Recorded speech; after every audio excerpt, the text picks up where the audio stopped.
கிறிஸ்துவுக்குள் பிரியமான அன்பு சகோதர சகோதரிகள் யாவரையும் என் அருமை ஆண்டவரும் உலக இரட்சகருமாகிய எம்பெருமான் இயேசு கிறிஸ்துவின் ஈடு இணையில்லா நாமத்தினாலே நான் உங்களை வாழ்த்துகிறேன். இந்த நிகழ்விலே அன்பாக அழைக்கிறேன். அன்புக்குரியோரே, இன்றைய நாளிலே நாம் வாசிக்க வேண்டிய வேத பகுதி கர்த்தர் நமக்கு கொடுத்திருக்கிறார்.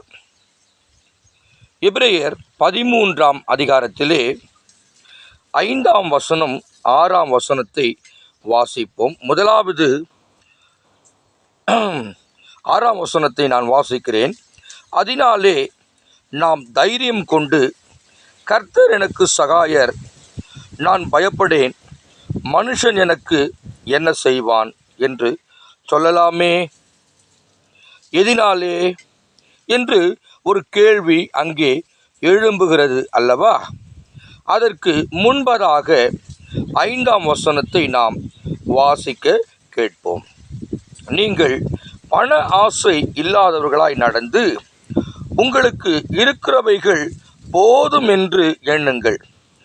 நான் உன்னை விட்டு விலகுவதும் இல்லை, உன்னை கைவிடுவதும் இல்லை என்று அவர் சொல்லியிருக்கிறாரே. அல்லேலூயா, அல்லேலூயா. இதை கேட்கிற அன்பு உள்ளங்களே, ஆண்டவர் நம்மை ஒரு நாளும் கைவிடுகிற தேவன் அல்ல என்பதை நாம் சரியாய் புரிந்து கொண்டோம் என்று சொன்னால், நாம் மனரம்யமாய் மனம் சந்தோஷமுள்ளவர்களாய் நாம் சொல்வோம், கர்த்தர் எனக்கு சகாயர், மனுஷன் எனக்கு என்ன செய்வான். ஏனென்று சொல்லி பார்க்கும் பொழுது, நாம் மனிதர்களை நம்பி நாம் வாழ்கிறதான அந்த சூழல் இருக்கிறதே, அது மிக கொடியதான ஒரு சூழ்நிலை. என்னவென்று பார்க்கும் பொழுது, மனுஷர்கள் நமக்கு கொடுக்கிறேன் என்று சொல்வார்கள், வாக்குறுதியை அவர்கள் அள்ளி கொடுப்பார்கள். ஆனால் கொடுக்காமல், என்னால் முடியாது, இப்பொழுது கோபம் கொள்ள வேண்டாம் என்று அவர்கள் நம்மிடத்திலே பேசிவிடுவார்கள். ஆனால் என் அப்பன் இயேசுவை மாத்திரம் நீங்கள் நம்புகிறதான அந்த வேளையிலே ஆண்டவர் நம்மை ஒரு நாளும் கைவிடுகிற தேவன் அல்ல. மனுஷன் எனக்கு என்ன செய்வான்? மனிதர்கள் நமக்கு விரோதமாய் எழும்பலாம். ஆனால் மனிதர்கள் நமக்கு விரோதமான ஒரு குற்றங்களை நம்மீது சுமத்தலாம்.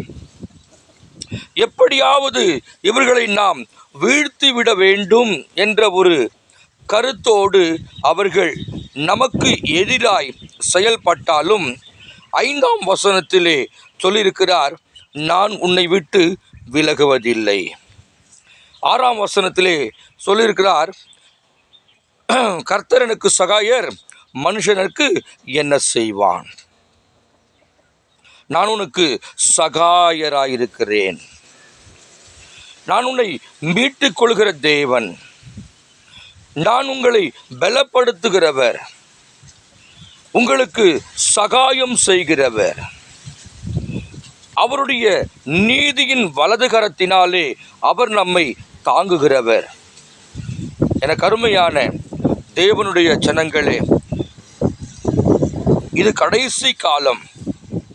நாம் மனிதர்களை நம்பி மோசம் போனது போதும்.